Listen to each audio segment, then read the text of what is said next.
Welcome to At Home with Nikki Doucet. This is kind of how it feels with this. I know, thank you. We like to make you feel comfortable. Do you feel at home now? I feel very at home. I mean, I grew up playing sport, and I've lived here since 2015. My family is here. So, I mean, what I would have called soccer, I'm from Canada, but soccer was my first sport when I started playing when I was 5. Being from Canada, you'll know how that, in 2015, that World Cup Yes, I was took there. off. Oh, well, me too. And you just went, okay, now the world gets women's football, right? I mean, I remember I was living in Portland at the time, so it was a 5-hour drive back up to Vancouver, but for the final. And I remember going in there, and it was probably the first time for me, you know, I grew up playing women's sports and all of that, but to see 53,000 people in BC Place, I mean, it was emotional. So and we had done this big activation. I was working at Nike at the time, and I mean, it was special.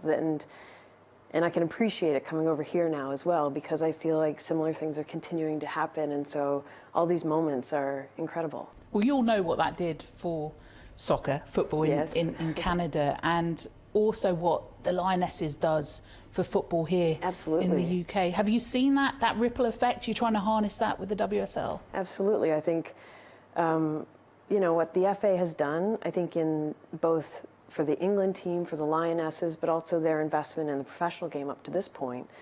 I mean, my role, this concept of NewCo and what we're doing, I don't think would exist without that in the same way, certainly, and not with the same opportunity. So I think it's incredible. I think the concept of England doing well, the Lionesses doing well, how that translates now into the professional game, I think all of that is just at the forefront of just such a massive opportunity, and that's why it's so exciting.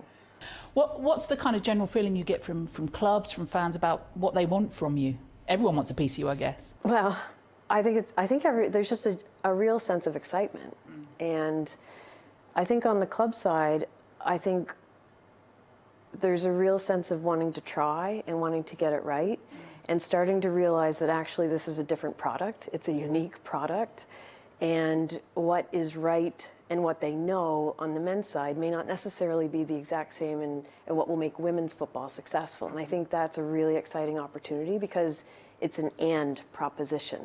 It's not trying to take market share or anything like that. This is a new audience, a new distinct product, and that's exciting. I think that what I hear from the fans, you know, the ones that I've spoken with, is just this passion, you know, and in some ways I see it like it's like a Glastonbury in some ways. There's a festival feeling to the game, and it feels welcoming, it feels inclusive, it feels fun and passionate. Don't get me wrong, this is sport and we all want to win, but it's in such a welcoming way where there's no judgment. You know, this is a fun space to be in, and I think everyone is now seeing and feeling that more and more and more, and everyone wants to be a part of that. Taking the Glastonbury analogy then, how do you make sure that everyone's a headline act, that your teams in the WSL are on a level footing with those in the Championship, that everyone can be part of that? Investment. I mean, and believing in what's possible and setting up the structure and the decision making and how we move forward, so that we're listening to what the athletes need. We're listening to what the coaches need. We're listening to what the fans need, what they want. And are we looking at the data in a way that's free of judgment from what we know that's successful in men's football? Because obviously men's football is very successful. So you're not measuring yourself against the Premier League? No, I think we're a startup with 100 years of men's football history. And obviously men's football is hugely successful, but we're a unique product. We're at, I think, the beginning of a really interesting journey. And again, it's an and proposition. We can live together. I think there's real partnership there. But what will make us successful, it's a different audience, a different product. And I think we have to make decisions based on that. You'll know that in the past, sometimes we've seen clubs that have been linked to the men's team. When the men's team gets relegated, you know, all gets a bit wobbly. How do you make sure that these teams are sustainable? So if you're in the WSL, 1, 2, however you're going to brand it, that you remain there for the long term, regardless of what happens with the men's team? I think the concept of financial sustainability is really important, but it's important for any business, any business model. And we need to, the way NewCo needs to be structured in the future is one, all of the clubs, and one of the things that we've been working on over the last year or so has been one of, is this an investable proposition? How can we encourage investment into the game? Because that's the biggest thing it needs today. And so I think it's something we're hugely focused on, and trying to encourage as many clubs as possible to invest in the women's game, to show that in the future this is a really exciting, business opportunity as well. What's the legacy for you? I'm not writing you out of the job just yet. No, not yet. So in 30 years' time, when you hang up your boots, what do you want people to say about the mark that you've left?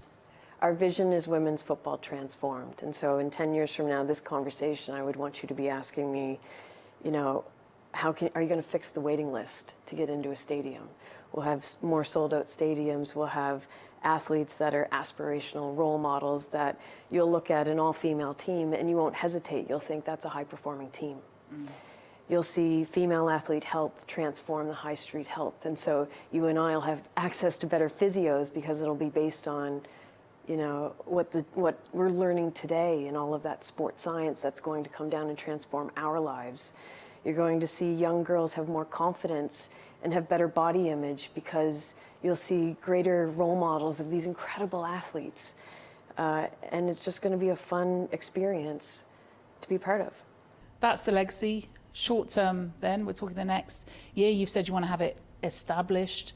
How long before we see the women's teams playing in the main stadium? I think you're already starting to see that. Obviously, we had a record with Arsenal at 59,000. And I think all the clubs now are working through, what does that look like for them in the future, and how we continue to drive and encourage this fan base. Is that a prerequisite for clubs? Will you be saying to them, this is what you need to achieve? We'll figure out what we need to be successful going forward. And we'll work together to be able to do that. The concept, I think, is one also of partnership. The collective is much stronger than any individual club or stakeholder, and I think that concept's really important.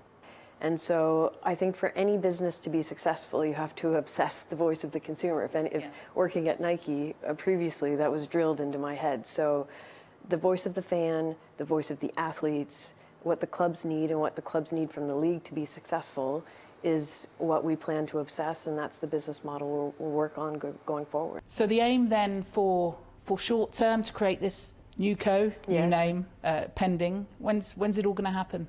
We're in the transition period now and aiming for independence this summer. So this summer, eyes open, here we go. Eyes open, here we go. You ready for it? Game on.